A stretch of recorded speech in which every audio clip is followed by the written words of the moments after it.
There was one woodcutter. He used to cut wood daily, slogging it out in the hot sun, sweating. The same company employed another woodcutter as well. The second woodcutter used to cut more than the first. As a result of that, after 1 year, the company increased his salary. The first woodcutter complained, "I have been working so long in this organization, and you have increased his salary more than mine." They said, "Look, we are production oriented. He is cutting double the trees that you are cutting. You also increase your performance, we'll increase your salary more than his." So he tried harder and harder, but he was not able to increase his production. So he went to them and said, "How does he cut so many trees?" They said, "Why don't you ask him?" He went and asked the second lumberjack, "How do you do it?" That lumberjack said, "Every time I cut a tree, I take a 5-minute break in which I sharpen my saw." "Do you sharpen your saw?" The first one said, "No, I just keep hitting and hitting and hitting." Said, "That is the mistake. You need to sharpen your saw." Similarly, you are working in the world, you are running from morning till night, from crisis management to problem to difficulty to resolution of conflict at home, in the office, amongst the relatives, with the people in India, over the phone and via Skype.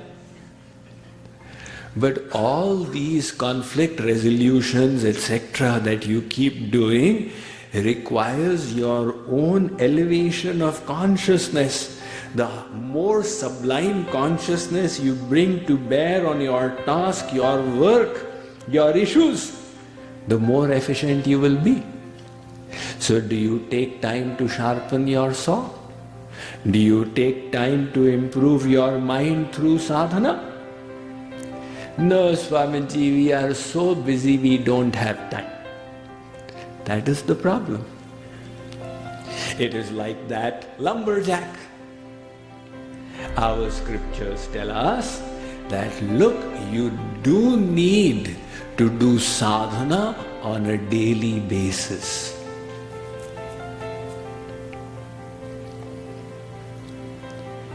Just like you exercise.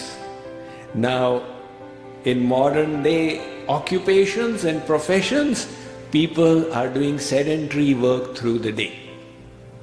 You have to sit in your office all day long.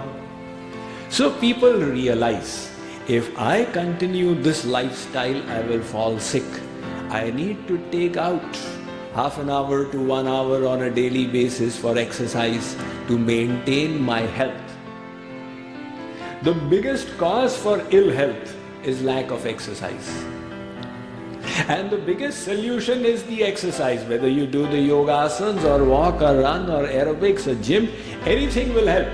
But to maintain your physical health, you do need exercise. Now you don't exercise 24 hours a day. You exercise for a little portion that helps you through the day. What about the exercise for the mind?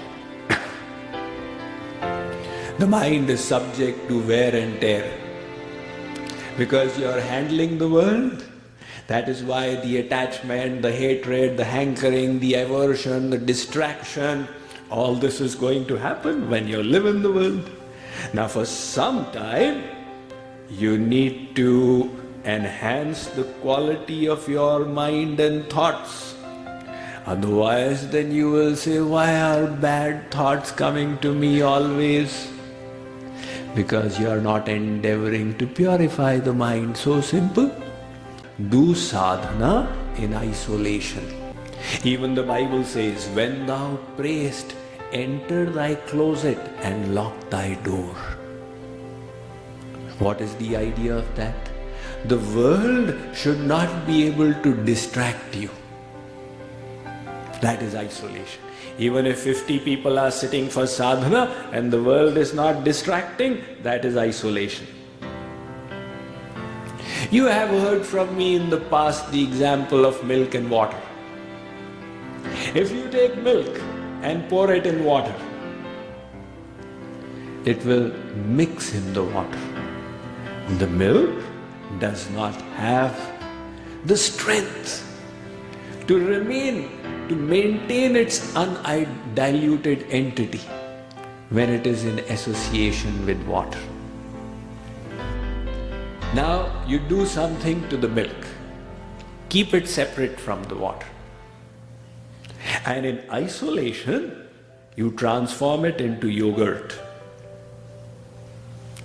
Now churn the yogurt and extract butter. This butter is now immiscible. It will sit on the water and float. It will challenge the water, Mr. Water, you can do nothing to me now. As long as I was milk, you would dilute my concentration. But now, Pani Bhai Sahab, you can do nothing to me because separate from you, I transformed myself into butter. How did that milk become butter? By staying separate from the water. Like the milk is our mind. Like the water is the world. When you live in the world, the mind becomes diluted by it.